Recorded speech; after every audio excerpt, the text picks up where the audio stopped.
You ever have those mornings where you're getting ready, you're pretty sure you're gonna be early, and you start doing things, you realize what you didn't do, and you're still late? Yep. Welcome to Vlog Day 39. Alright, hey YouTube, a little drive time for the vlog today. Couple things popping up. The Vegas thing is not going away. Kind of thought last week that I was saying Friday or Saturday that people would start getting tired of it as the investigation drew on.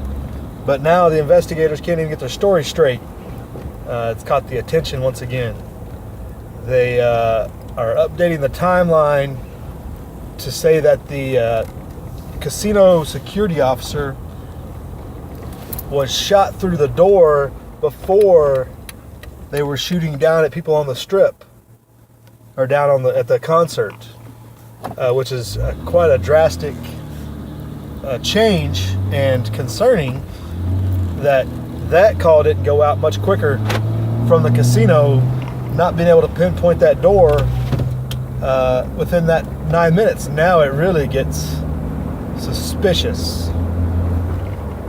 You do anything else in a casino, see what happens within that 9 minutes. See how quick people are down on you. That doesn't jive. That doesn't make sense. It's an anomaly. Somebody much smarter than me must investigate it. But just throwing it out there if you hadn't heard. Also, there was some forensics, I guess, done on the noise, supposing that the shooter, I should say the second shooter, was located at ground level down on across the street and kind of about a 45-degree offset from the Mandalay Bay, which would corroborate the way some of that gunfire sounded near and far, as well as two different types of weapons, which many of us heard two different types of weapons. They had said that there was evidence of different angles of bullet holes. I have not heard that. I have not heard of any forensic evidence that came out yet. I hadn't heard that they released anything, so I don't know if that's a supposed inside source. But obviously, you would want to look for bullet entry and exit to see what angle the bullets were coming from when the person took the bullet. And if somebody was on the ground level, it'd be much drastically different than somebody on the 32nd floor, so far, half a mile away or whatever. Now, I should say not even a half mile away, just 300 and some yards. But anyway, which would make the angle even steeper, more drastic entry point. So that's all quite interesting. There was another story going around. Tactical Tony brought it out in a video earlier. He was listening to the radio, and somebody was tracking down stock of MGM, and the leadership team, insiders at MGM, were dumping stocks since early September and supposedly buying up security type companies and maybe a couple of gun manufacturers as well. As somebody we all know once said, no such thing as coincidences, right? That's beyond coincidental.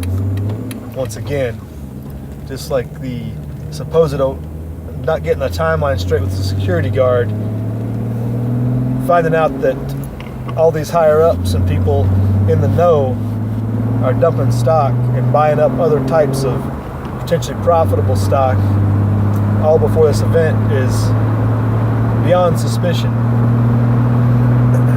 So that's another thing that continues to raise eyebrows. You can't get any weirder than this, right?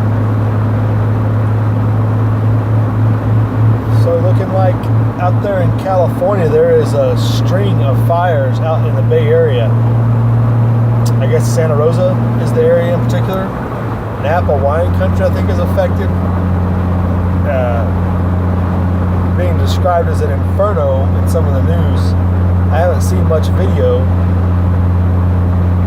but it's definitely not looking good for that. That doesn't You don't see fires like that very often this time of year when it starts to cool down and moisture levels and stuff increase. Makes you wonder how that happened. That's apparently a pretty large scale area. Smoke's overwhelming San Francisco, all that stuff. So yeah, there's that going on as well. Not impacting us here yet with any smoke, but if it continues to drift, if it gets big enough, we'll probably see some effects. So finally today it was supposedly a holiday for everybody that didn't have to work. I guess the feds still have a Columbus Day holiday. Who knew? So no mail today, banks are closed, I guess, etc. And there's a big controversy and people are all upset. Indigenous Peoples Day and yada yada. Obviously we know the Vikings were here first as far as Europeans. Why is it still a holiday? So I saw a good proposal on the G+. Zach Mars on there was proposing, hey, let's make it Kill a Commie Day since this is the anniversary of Che Guevara getting killed after his murderous tirade of years through Latin America and Cuba and everywhere else. Hey, yeah, let's change it to Kill a Commie. Nothing more American than that, right? Unfortunately, half the government would be suspect to being offended by that day. But I thought that was a very good proposal. I think we should get on that bandwagon, get a petition, I don't know, GoFundMe, what else we need to do to make that happen. In the 80s, that probably would have went over in a heartbeat. And nowadays, the offense would be great. Wailing of gnashing of teeth from all aspects of the country if you instituted something like that. Well, that's a good replacement for Columbus Day. What do y'all think? All right, fellas, here you go. A nice, fresh new bed. Dig in. Pull the covers up. See how you feel.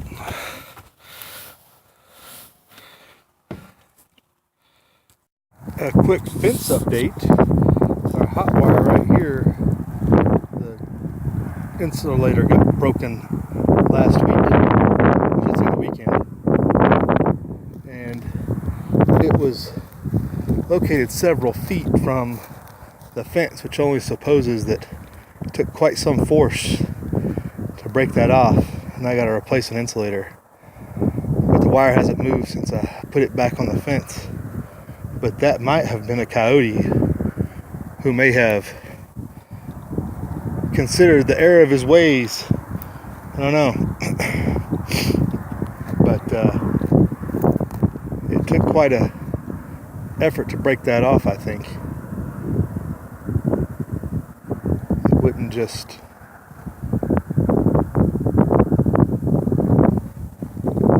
snap off